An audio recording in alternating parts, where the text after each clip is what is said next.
Seigneur, que cette année, Seigneur, nous soyons faire, Seigneur, de belles expériences avec toi. Parce que, Seigneur, tu vas nous inonder de ton Esprit Saint. Seigneur, tu vas nous inonder de ta présence.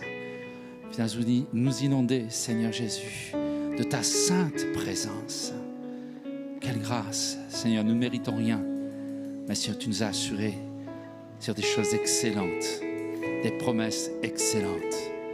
Seigneur, inonde-nous de ta présence ce matin encore. Alléluia. Bénis ta parole, Seigneur. Ouvre nos cœurs, non pas à la parole d'un homme, mais à ta parole, Seigneur. Parole, Seigneur, qui sera appuyée par le Saint-Esprit. Parole qui convaincra nos cœurs. Gloire à toi, Jésus, pour ce que tu vas faire encore ce matin, au milieu de nous. Amen. Amen. Le message de ce matin, je l'ai intitulé « J'ai choisi la vie ». Nous ouvrons la parole de Dieu dans Deutéronome au chapitre 30 et au verset 19.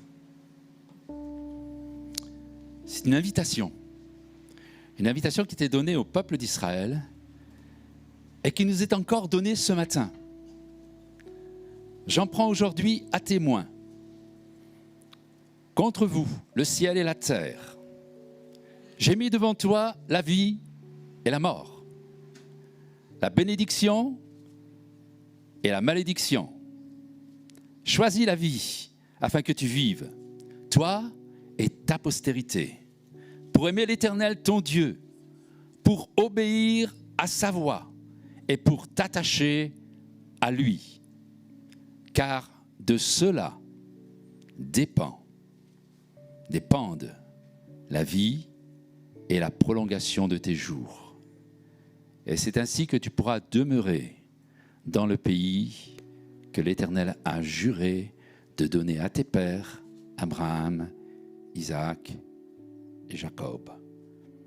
Et on pourrait dire pour nous ce matin, c'est ainsi que tu pourras demeurer dans les promesses que Dieu a faites sur ta vie. Amen. Notre pays de France est un pays matériellement riche, mais spirituellement extrêmement pauvre. Et voyez-vous, je bénis Dieu pour ces arrivées massives d'hommes et de femmes qui viennent de pays matériellement pauvres, mais tellement, tellement riches spirituellement. Je crois qu'il y a une dimension mal comprise par les Français et peut-être aussi par une partie de ceux qui s'appellent chrétiens. Cette migration n'est pas un hasard. La motivation apparente de cette migration est la richesse du pays, qui est bien sûr à prendre en compte. Mais le véritable sens de cette arrivée massive d'hommes et de femmes riches spirituellement est à prendre pour nous un cadeau de Dieu. Cette France qui a envoyé de nombreux missionnaires dans les années passées s'est appauvrie spirituellement dans ces dernières décennies. Et aujourd'hui, ces pays qui ont été bénis par la France, entre autres, qui a envoyé de nombreux missionnaires, et notre famille d'Église a participé richement et continue à travailler dans ce sens pour envoyer encore des missionnaires dans des pays qui n'ont pas entendu, pour la plupart, le message de l'Évangile. Il y a toujours un soutien aussi dans les pays en émergence d'Église.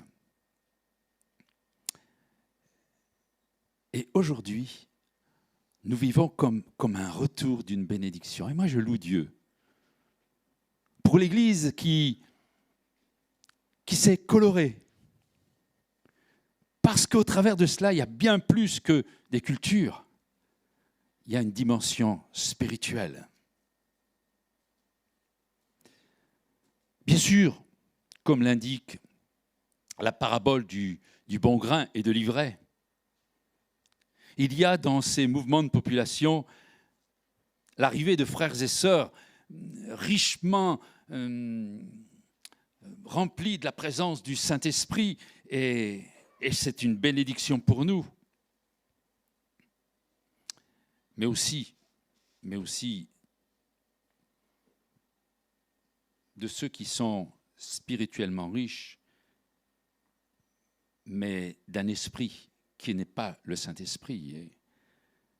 Et on voit des dimensions d'adversité, des doctrines complètement farfelues et l'action de l'adversaire de nos âmes. Ce qu'il nous faut retenir dans notre contexte, pour cette année 2021 en particulier, c'est ma conviction.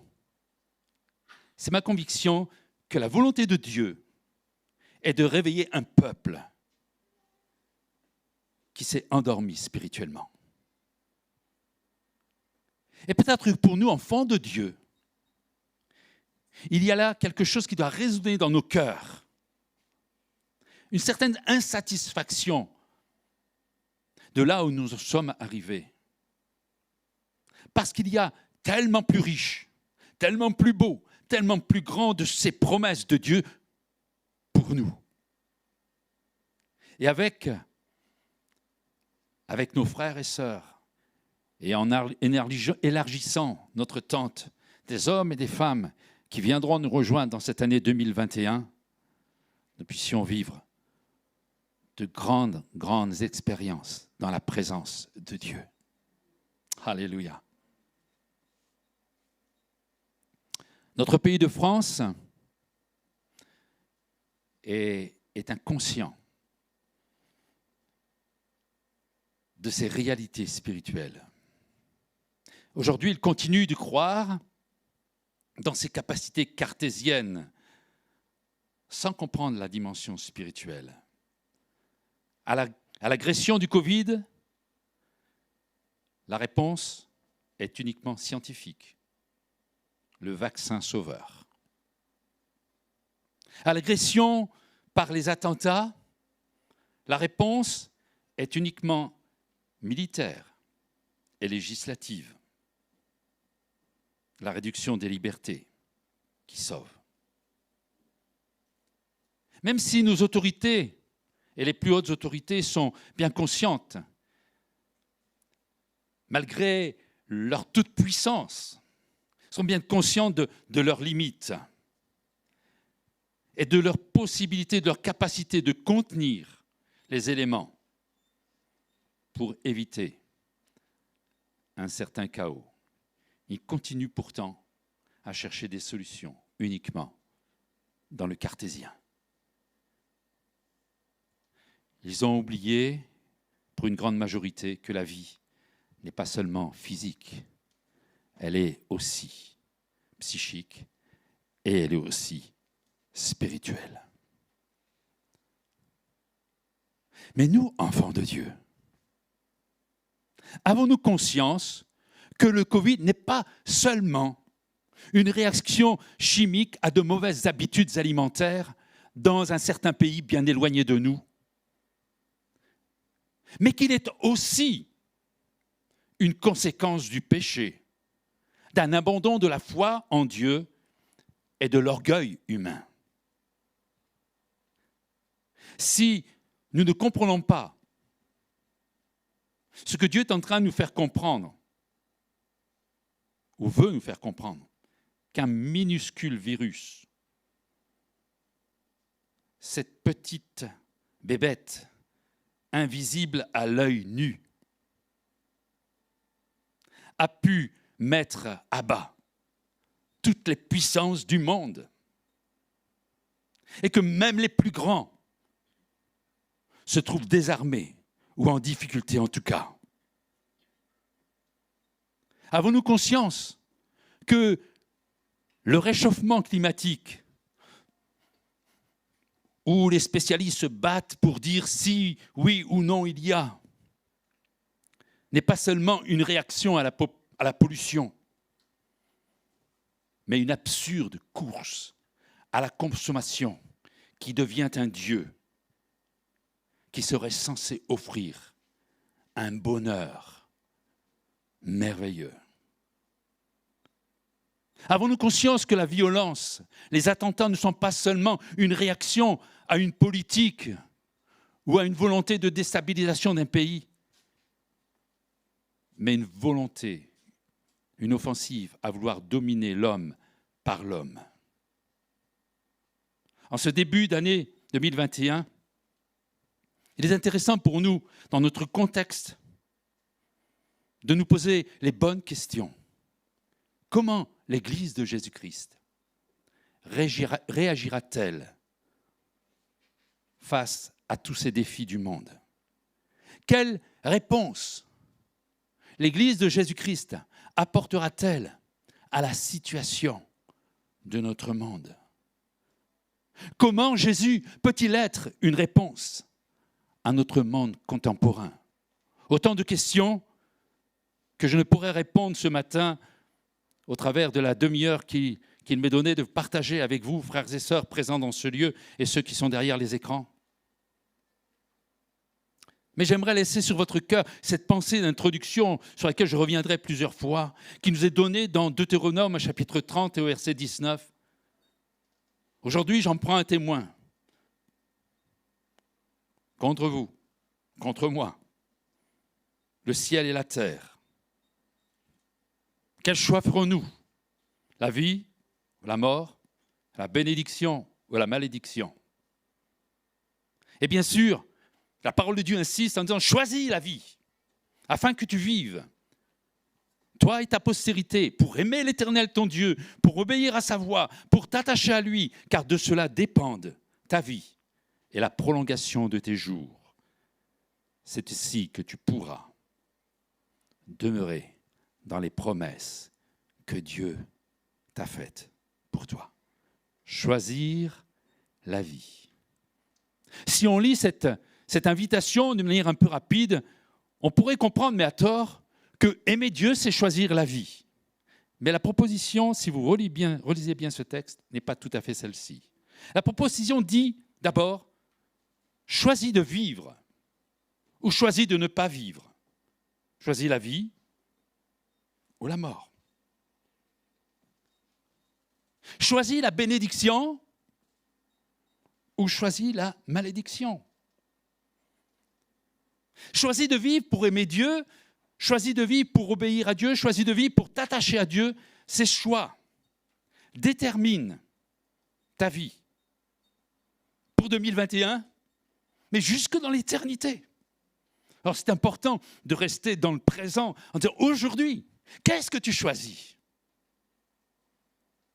Parce que cette invitation nous impose un choix. On pourrait s'arrêter quelques instants pour dire, alors choisir la vie, c'est quoi? Ça pourrait paraître banal, parce que nous nous disons vivants. Et pourtant, cette question, alors que nous sommes vivants, alors que nous avons les yeux ouverts, les oreilles bien ouvertes, le cœur qui bat, alors que nous avons l'intelligence qui fonctionne bien, cette invitation, elle est déterminante. Parce que nous pouvons avoir la vie, nous pouvons avoir les yeux ouverts, nous pouvons avoir un cœur qui bat, nous pouvons avoir des oreilles ouvertes, nous pouvons avoir une intelligence qui fonctionne, mais pour autant, ne pas vraiment vivre. Alors c'est quoi la vie? La parole de Dieu nous donne une définition de la vie comme un chemin, une manière d'être. Ce chemin nous conduit vers une destination. La vie, jour après jour, nous amène à un final, à une destination. Cette destination ne nous paraît pas toujours bien claire. Qui ne s'est jamais posé ces questions, hein, pourquoi suis-je né? Ou dans le pessimisme, ambiant et bien français, mais où va-t-on? Qu'allons-nous laisser à nos enfants? Le monde va à la dérive. Une destination. Ce que je peux attester, plusieurs d'entre nous pourraient l'attester ce matin, c'est que lorsque notre chemin se superpose au chemin de Jésus,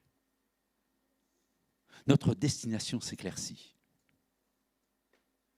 Jésus dira, je suis le chemin, la vérité, la vie. En fait, il nous dit simplement que je suis la vie, la vie, la vie. Parce que le chemin, c'est la vie. Parce que la vérité, c'est la vie. Parce que la vie, c'est la vie. Alléluia.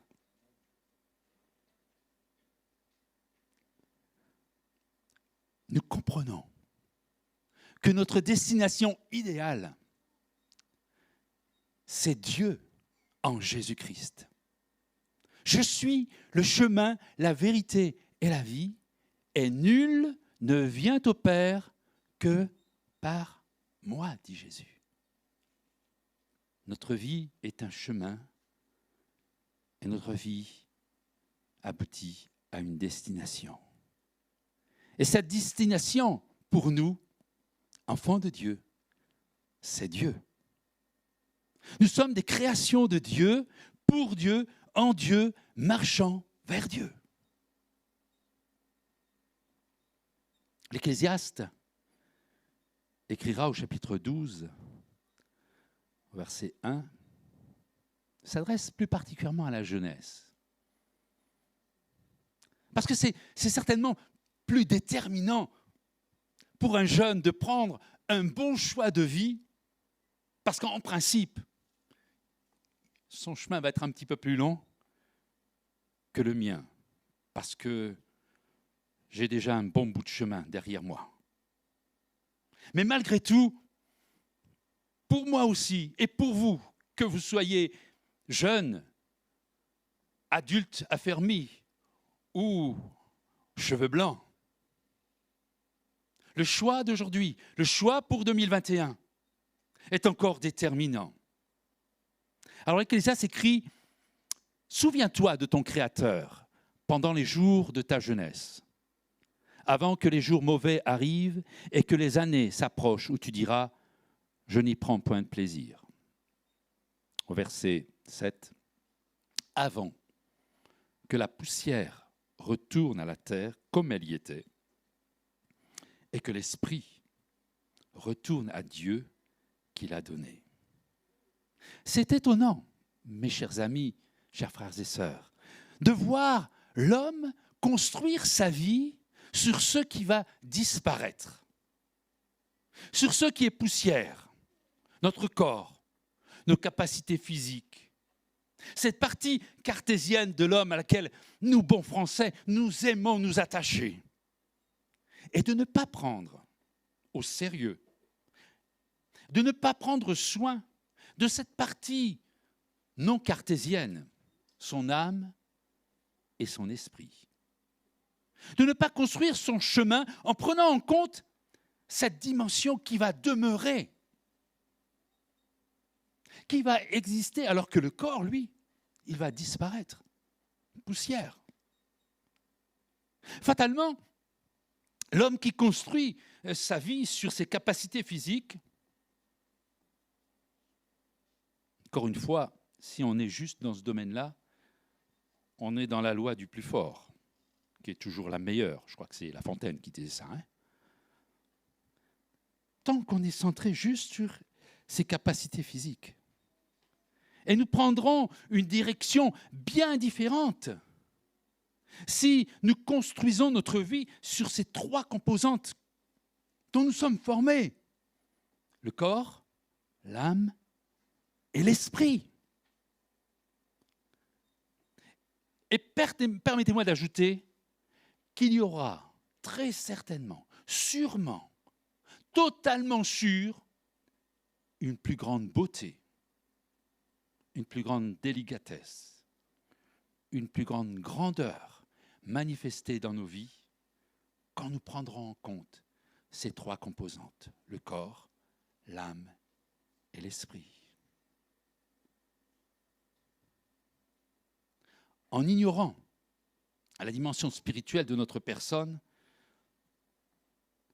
nous ne faisons pas avec notre esprit ce que nous faisons avec notre corps. Conscients de notre corps, nous apprenons à notre corps à se maîtriser, à accomplir des exploits par des exercices.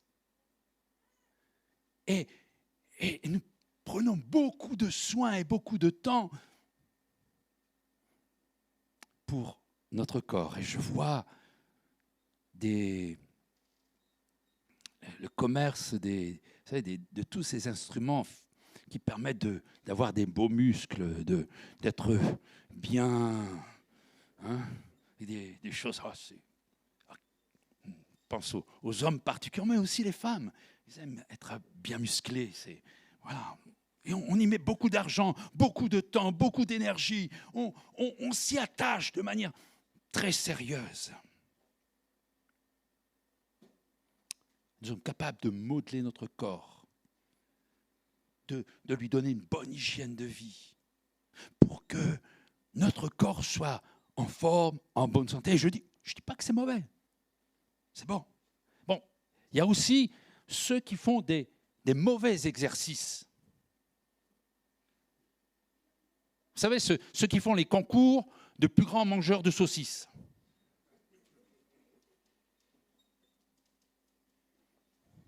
Ou d'autres concours, le plus grand buveur de whisky.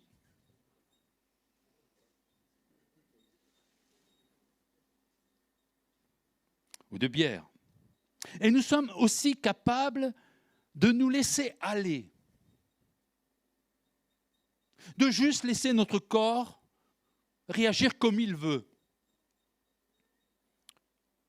laissant l'appétit de notre corps s'exprimer et de voir l'obésité, la boulimie, l'anorexie, la drogue, l'alcool, la dépendance. Et on pourrait citer tant d'autres choses affreuses parce qu'on a laissé notre corps aller à lui-même. Et puis il y a, il faut le reconnaître, une dimension dans notre corps que vous et moi, nous ne maîtrisons pas. J'étais 43 cm, je crois, ou 45, ou peu importe en tout cas. Puis aujourd'hui, j'en fais 1,80 m. J'ai rien maîtrisé à ça. J'ai grandi. Je me souviens que j'ai grandi très tard. Et tout le monde disait « Oh, Jean-Pierre, il va être petit, Jean-Pierre ». Mais Jean-Pierre ne maîtrisait pas sa croissance. Alors il a commencé à grandir à 17-18 ans. Bon, c'était comme ça. Et aujourd'hui, j'ai perdu quelques cheveux, ils deviennent gris, ma barbe, elle est toute blanche. Je ne maîtrise pas ces choses. Et puis, il y a les petites maladies ou les graves maladies. Là encore, on ne sait pas vraiment de où elles viennent. En tout cas, on cherche un coupable, mais elles sont là. Eh bien, concernant notre âme et notre esprit, nous retrouvons les mêmes choses, le même cadre. L'exercice pour une bonne maîtrise. Et puis, toute une part non maîtrisable. Notre psychique a besoin d'exercice pour se développer et bien se développer. Notre état mental est lié à notre éducation, à la manière dont nos parents nous ont formés. Et on le disait souvent, quand on prend un jeune arbre, on arrive bien à le dresser dès le début, parce que quand il est vieux, il est tordu, il ne se redressera jamais. Mais cet état mental, il a besoin d'exercice. Et lié à notre éducation, à notre environnement, aussi à notre héritage, mais aussi et surtout à nos choix. Concernant notre héritage, je ne parlerai que de moi puisque je me connais. Il y a un héritage que j'ai de mes parents, peut-être même de mes grands-parents, c'est l'anxiété. Je ne peux pas changer cet héritage-là, mais je peux le gérer par mes choix, par mes manières de réagir, d'agir, de me contraindre, de m'obliger, de faire des exercices. Notre esprit a besoin d'exercices pour bien se développer. Notre développement spirituel est lié, bien sûr, à notre éducation, la manière dont on va nous apprendre les choses, à les vivre, à les manifester. Quand dans ma famille, par grâce, j'ai bénéficié d'une famille spirituellement bien ancrée dans les choses en Jésus-Christ, et je connais cette dimension-là parce que j'ai eu des parents qui, dès mon plus jeune âge, m'ont appris à louer Dieu. J'étais encore dans le ventre de ma mère, que déjà j'entendais les louanges au Dieu éternel, à Jésus-Christ mon Sauveur. J'avais un avantage indéniable, mes amis. J'étais bercé et c'était mon héritage. Je ne connais pas votre héritage, mais vous avez un héritage spirituel. Et il nous faut être conscient de cet héritage. Dans certaines cultures, je pense à la culture brésilienne, je pense à la culture africaine ou même américaine, le développement spirituel est bien plus grand qu'en France.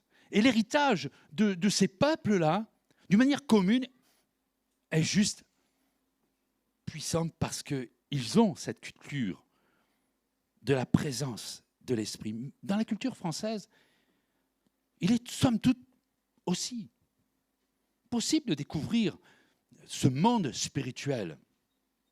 Ce qui est étonnant, en France particulièrement, mais aussi dans les autres pays, mais la France qui est pauvre spirituellement, ce qui est étonnant, c'est de voir qu'en France, il y a beaucoup de développement spirituel destructeur. Encore aujourd'hui, dans nos campagnes, et pour parler juste de notre région, dans nos campagnes normandes, l'occultisme est toujours présent. Et les pratiques occultes existent encore de notre temps. Plus qu'on ne l'imagine, les guérisseurs occultes, les voyants et les voyantes ont un avenir radieux et un nombre de clients qui leur permet de s'enrichir. Plus qu'on l'imagine au travers de différentes pratiques comme le yoga, la méditation transcendantale et toutes sortes d'autres que je ne citerai pas parce que je déformerai les mots puisqu'ils ne sont pas tout à fait français, il y a une recherche de développement spirituel néfaste, destructeur. Pourquoi je dis cela ? Parce que la destination, et on en parlera tout à l'heure, elle ne sera pas ce que l'on attendrait. On pourrait y ajouter bien d'autres pratiques en France qui sont bien développées, comme certaines formes de développement personnel, comme la scientologie, comme le New Age, comme le Rose-Croix, etc., comme l'islam, qui est la plus grande religion en développement en France, et encore bien d'autres. Les développements et les solutions de développement dans notre société sont nombreux. Mais comme pour le corps, il y a des exercices qui donnent la vie et il y a des exercices qui détruisent la vie. Des exercices qui sont dangereux et néfastes pour notre esprit. C'est pourquoi l'invitation de Deutéronome 30, 19, choisis la vie, a pleinement son sens aujourd'hui, en 2021. La vie est un chemin qui conduit vers une destination. Alors je vais prendre des exemples assez basiques, assez simples, mais au moins ce sera l'avantage que nous comprenions ce que cela veut dire. La vie est un chemin qui nous conduit vers une destination. Si vous prenez le chemin ou l'autoroute qui mène à Bordeaux, vous arriverez certainement à Bordeaux. La palisse n'en aurait pas dit plus. Tellement évident. Si vous vous trompez, et ça m'arrive et ça nous arrive parfois de nous tromper, on prend un mauvais indicateur, et que vous persévérez dans votre détermination à suivre ce chemin, prenez le risque de ne pas arriver à destination.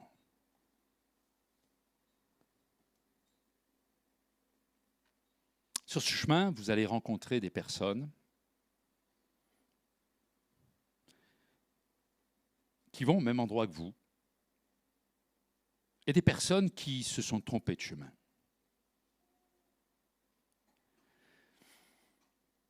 Qui feront un bout de chemin avec vous et puis qui vous abandonneront. Ils se détourneront vers d'autres chemins encore.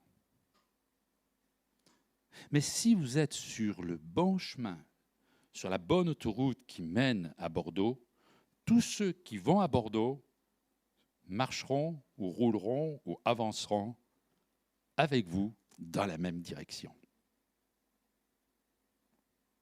Parce que leur destination, c'est Bordeaux. J'aimerais vous poser une question ce matin. Peut-être une question tellement évidente. Et vous allez dire, mais Jean-Pierre, nous, on est enfants de Dieu. Mais malgré cela, j'aimerais qu'on s'arrête quelques instants. Quelle est votre destination en 2021 ? Parfois, vous savez, on croit des choses qui ne sont pas vraies. Il y en a qui sont sur la route en se disant « je vais à Bordeaux », mais en fait, ils vont à Strasbourg. Et on peut leur dire « vous allez où ?»« Je vais à Bordeaux ». Et on peut leur dire « mais non, mais là-bas, c'est Strasbourg. » « Non, non, non, moi je sais que ça, c'est Bordeaux. » Ah, ils n'arriveront jamais à Bordeaux. Hein. Et ils pensent qu'ils sont sur la bonne route. Moi, oui, je suis chrétien, moi. Moi, je vais vers Dieu. Et en fait, ce n'est pas vers Dieu qu'ils vont. C'est vers leur ego, leur moi. Et ils utilisent les concepts de l'Évangile juste comme des gris-gris, des talismans, la voyance.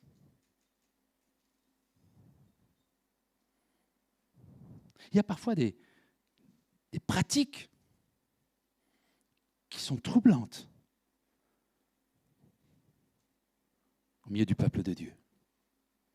Plutôt que de méditer la parole de Dieu de manière journalière, sérieuse, dans la prière, il y a des personnes qui jouent au hasard. Je prends ma Bible, je l'ouvre, Dieu me parle.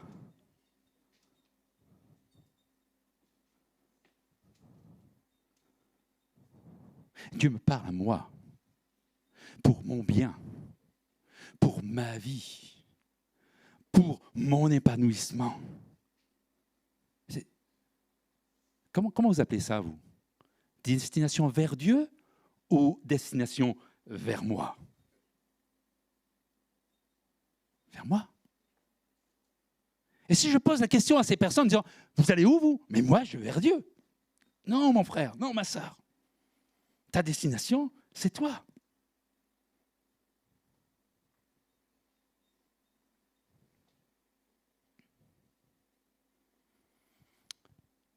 si ces chrétiens rencontrent des personnes qui ont d'autres pratiques spirituelles, ils vont s'y retrouver. Et puis, vous voyez au bout d'un certain temps que ces personnes qui étaient apparemment centrées et dans la destination de Dieu ont trouvé des doctrines, des exercices très surprenants qui n'ont rien à voir avec la destination de marcher et de vivre vers Dieu. Tout simplement parce que le spirituel est juste au service du corps. Le corps devient Dieu. Mais si le corps devient Dieu, au bout du chemin, ce corps deviendra poussière. Il disparaîtra. Et l'âme et l'esprit seront perdus. Ils ne sauront plus où aller, seront perdus. Parce que le corps ne sera plus là.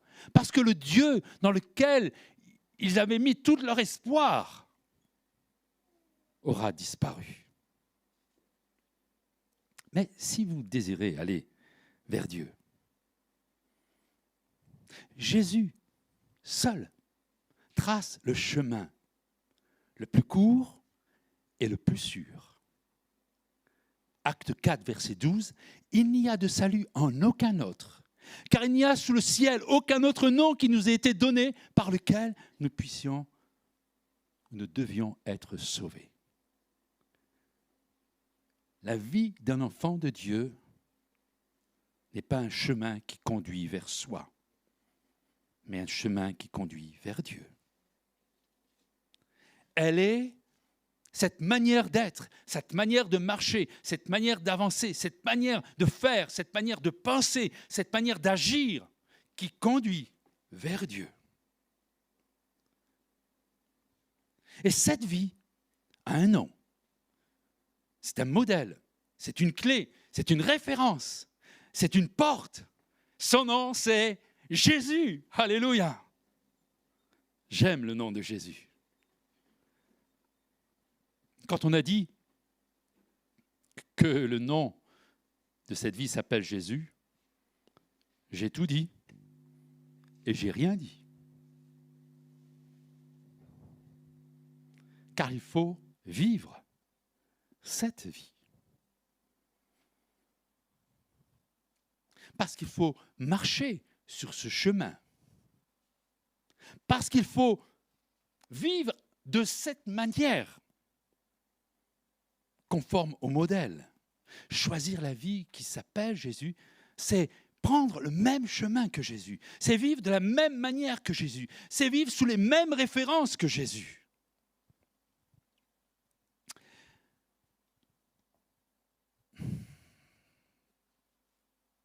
Beaucoup. Même en disant qu'ils choisissent Jésus, croient qu'il y a comme, vous savez, une magie. On utilise le « au nom de Jésus ».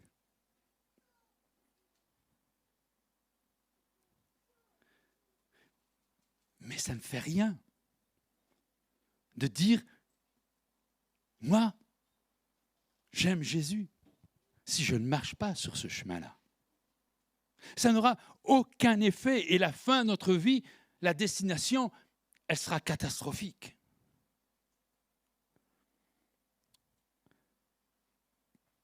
Il faut que nos vies se superposent à la vie de Jésus pour pouvoir dire que notre destination, c'est Dieu.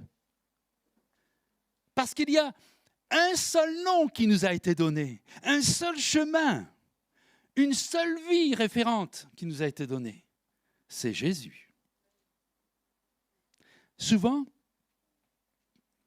Les religions ont appelé Dieu ce qui n'est pas vraiment Dieu. Même pas du tout.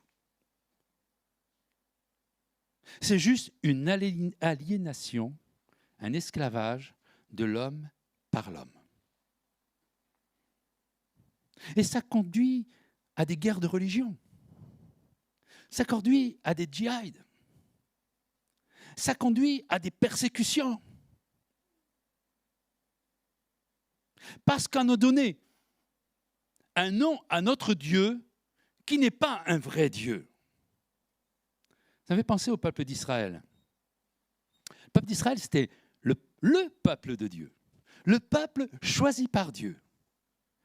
Puis un jour, la folie est venue dans leur cœur et ils se sont construits, fabriqués plutôt. Ils ont mis beaucoup de moyens. Tout le monde a apporté l'or qu'il avait chez lui. Quelle consécration, hein? On a apporté le meilleur de nous-mêmes. C'est étonnant parce qu'on fait souvent ça, nous les hommes. On appelle le meilleur de nous-mêmes pour quelque chose qui n'est pas Dieu. Et ces personnes, elles ont apporté tout l'or qu'elles avaient dans leur coffre. Et il y a eu vraiment abondance. Et ils ont fait un veau d'or. Et vous savez comment ils l'ont appelé? Ils l'ont appelé l'Éternel.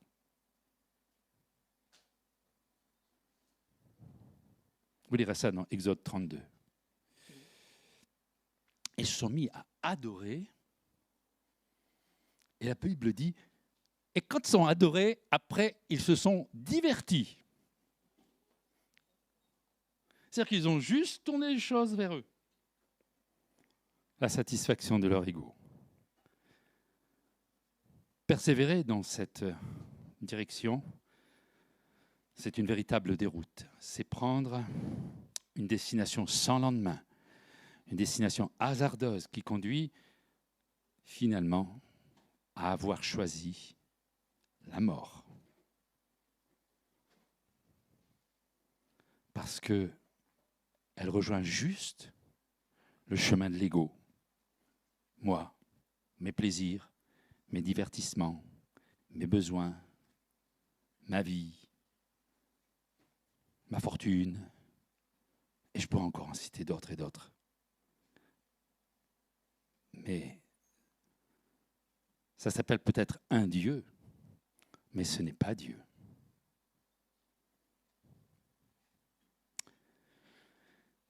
C'est un choix. C'est un choix et ne nous trompons pas nous-mêmes. Nous pouvons confesser, comme je disais tout à l'heure, à nos compagnons de route que nous allons à Bordeaux, alors que nous sommes sur une route qui va à Strasbourg. Et il n'y a que ceux qui se trompent, comme vous, qui vous diront que vous avez raison.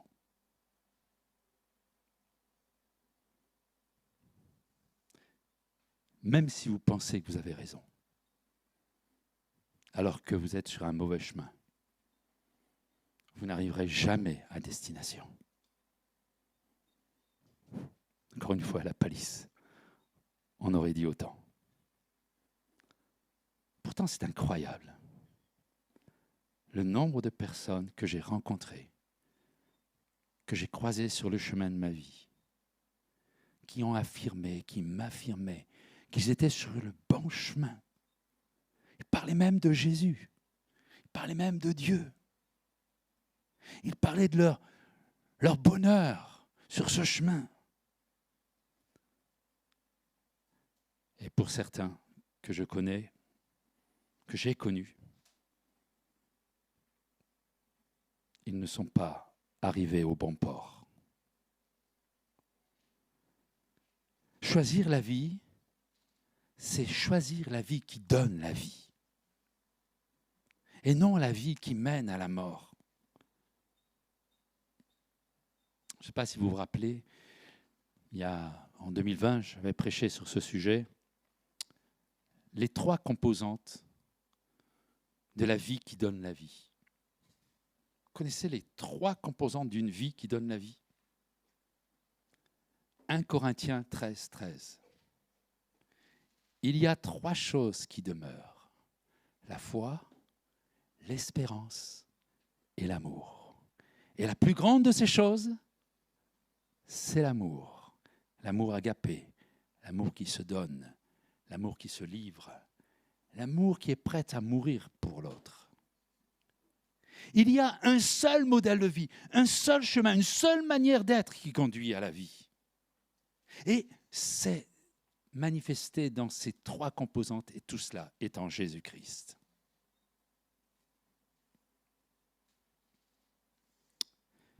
Pour les anciens, j'aime me souvenir des vieux cantiques.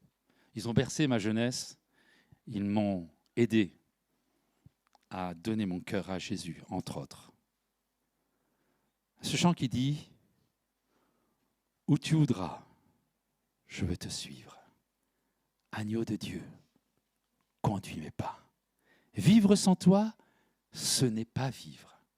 Je ne puis être où tu n'es pas. » Mon ami, mon frère, ma sœur, est-ce que Jésus est sur ton chemin? Oh, pas quand tu es seulement à l'église, hein, mais surtout quand tu sors de l'église. Est-ce que Jésus peut se refléter dans tes paroles? Est-ce que Jésus peut se refléter dans ce que tu regardes? Est-ce que Jésus peut se refléter dans ce que tu fais? Est-ce que Jésus peut se refléter dans ta manière d'agir et de réagir?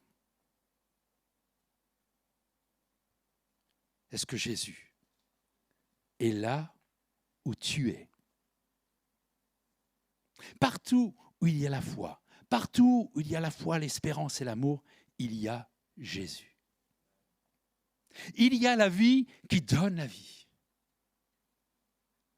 Il y a cette vie qui devient une source de vie jaillissante jusque dans la vie éternelle. Choisis la vie et non la mort. Choisis cette destination d'éternité. Nous sommes à l'aube de cette année 2021. S'il te plaît, mon ami, mon frère, ma sœur, considère et choisis l'éternité. Choisis la manière de vivre qui ressemble à la manière de vivre de Jésus. Je vais conclure ce message en reprenant les paroles du psaume 139. David était conscient de l'importance d'être sur le bon chemin qui mène à la bonne destination. Il dira cette prière, « Sonde-moi, ô Dieu, et connais mon cœur. Éprouve-moi et connais mes pensées. Regarde si je suis sur une mauvaise voie et conduis-moi sur la voie qui mène à l'éternité. » Il est essentiel, en tout temps, mais particulièrement en cette nouvelle année, de nous assurer chaque jour si notre manière de vivre est correcte pour pouvoir dire « Jésus est sur mon chemin ». Souhaiter une bonne et heureuse année, c'est juste inviter son prochain à suivre une bonne direction dans sa vie. C'est seulement s'encourager les uns les autres, se soutenir les uns les autres, se fortifier les uns les autres d'un regard bienveillant pour qu'ensemble, nous soyons sur ce bon chemin qui est Jésus pour une bonne destination qui est Dieu. Ah, d'une manière naturelle, je n'ai jamais rencontré quelqu'un qui prenait un chemin en disant « c'est pas le bon chemin ». Toutes les personnes que j'ai rencontrées, même si elles étaient sur un mauvais chemin, elles disaient « moi, je suis sur le bon chemin ». Et Proverbe 16, verset 2 qui dit « toutes les voies de l'homme sont pures à ses yeux. Mais celui qui pèse les esprits, c'est l'Éternel. »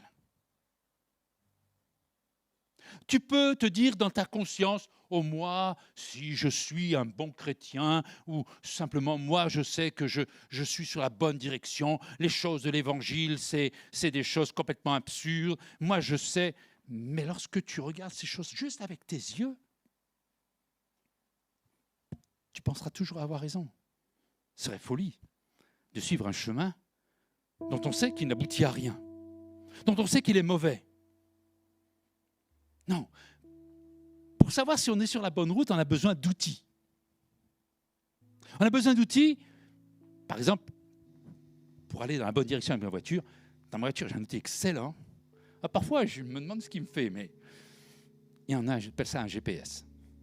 Et c'est juste quelque chose de formidable. Je mets la destination et il me conduit. Le psalmiste, il s'était posé ces questions pour sa vie, pour sa destination. Comment le jeune homme, la jeune fille, rendra-t-il pur son sentier? C'est-à-dire comment le jeune homme ou la jeune fille, ou l'homme ou la femme, ou la personne âgée, pour être sûr qu'elle est sur le tip-top des chemins, le meilleur, celui qui conduit à la bonne destination.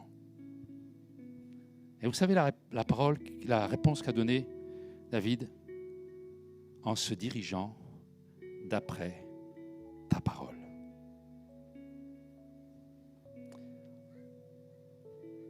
La parole de Dieu, nous devons la méditer, la connaître, si nous voulons vérifier notre bonne destination. Deuxième point, en Jésus, notre esprit est rempli de l'Esprit de Dieu. Jésus dit, dans Jean 16, verset 13, « Quand le Consolateur sera venu, l'Esprit de vérité, il vous conduira dans toute la vérité. Car il ne gardera pas de lui-même, parce qu'il ne parlera pas de lui-même, mais il dira tout ce qu'il aura entendu, et il vous annoncera les choses à venir. Il me glorifiera et prendra de ce qui est à moi et vous l'annoncera. Il vous conduira dans toute la vérité. » Choisir la vie, c'est recevoir cette vie de l'Esprit de vérité. C'est recevoir ce que nous appelons le Saint-Esprit. C'est recevoir la présence de Dieu dans nos cœurs, dans nos vies. Il n'y a rien de bizarre dans la vie spirituelle.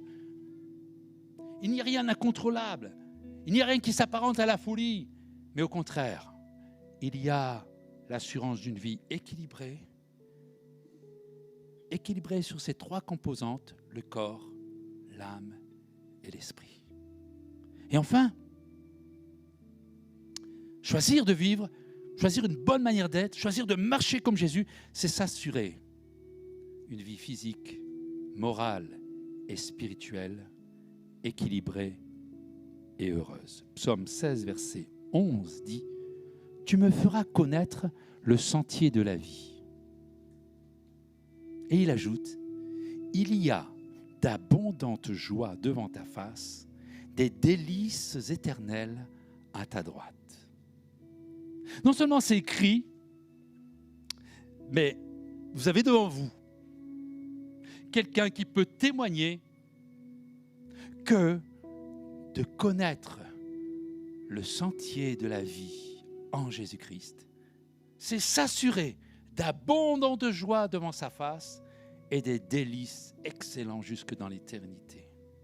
Ça ne veut pas dire qu'il n'y aura pas de difficultés, ça ne veut pas dire qu'il n'y aura pas des combats, ça ne veut pas dire qu'il n'y aura pas des écueils sur notre route. Mais une chose est certaine, c'est que sur cette route-là, il y a d'abondantes joies. Alléluia. À vous de choisir, mes frères et sœurs, chers amis.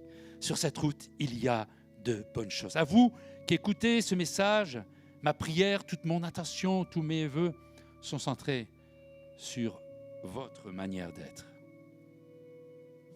Car elle détermine votre bonheur aujourd'hui et votre bonheur pour l'éternité.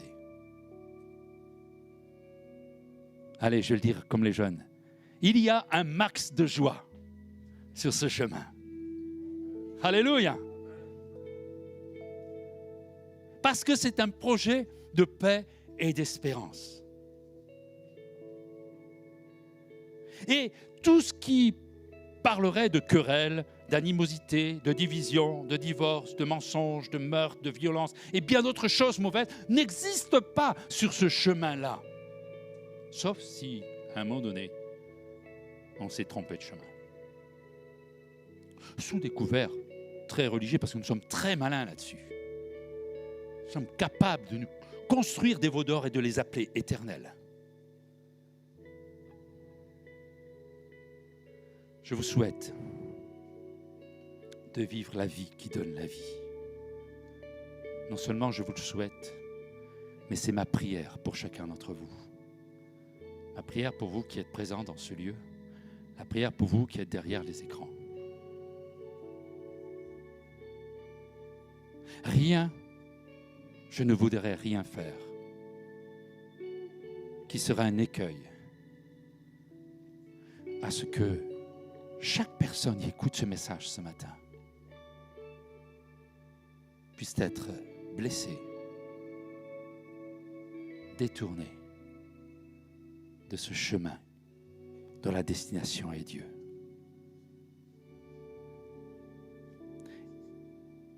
Et ma prière, c'est que dans votre vie physique, dans votre vie morale, dans votre vie spirituelle, il y ait cet équilibre précieux en Jésus-Christ,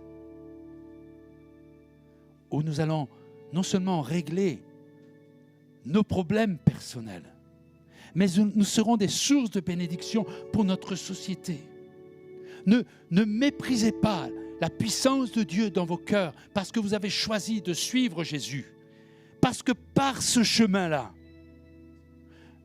vous impactez votre société, votre génération, votre entourage.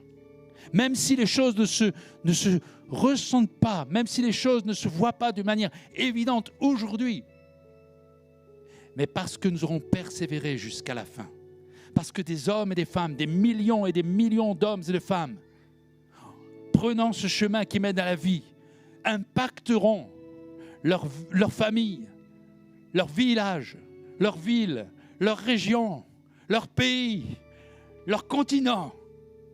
Et ces choses-là ont été possibles parce que hier, des missionnaires sont partis. Ils sont partis dans des pays où il y avait juste des croyances ténébreuses. Ils ont inondé ce pays, non pas par leur force, non pas par leur capacité, mais parce qu'eux ont simplement marché sur un chemin dont la destination était Dieu. Et je crois, frères et sœurs, chers amis, que notre raison d'être, la raison d'être de l'Église, c'est d'impacter sa génération.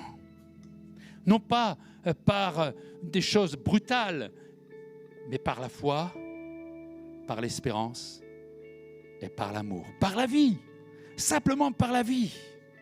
C'est le plus beau souhait pour cette année 2020.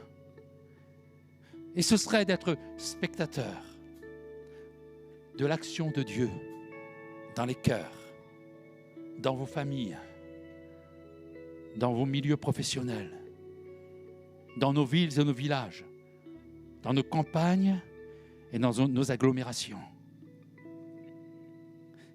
J'ose rêver que par mon témoignage, au milieu des enfants des boutardes, il y ait moins de voitures brûlées, moins de drogués, moins de familles en difficulté.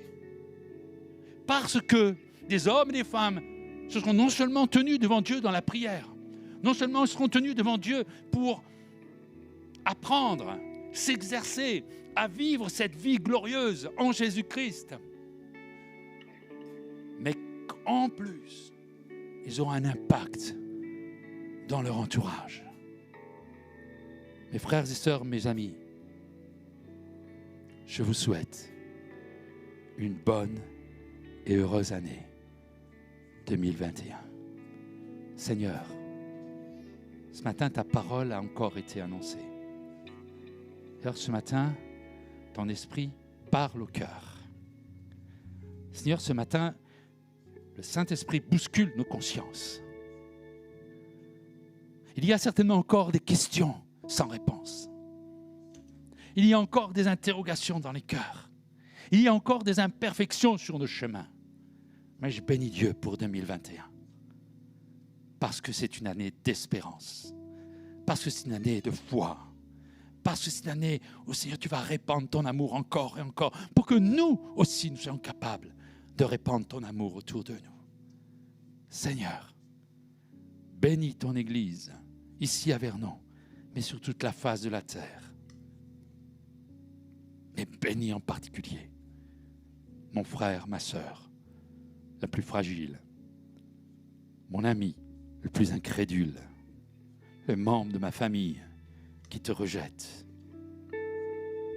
Et donne-moi, Seigneur, et donne-nous d'être des témoins, d'être des références, d'être ces hommes et ces femmes qui bousculent pour établir, Seigneur, dans le cœur des hommes et des femmes, ce beau message de l'Évangile.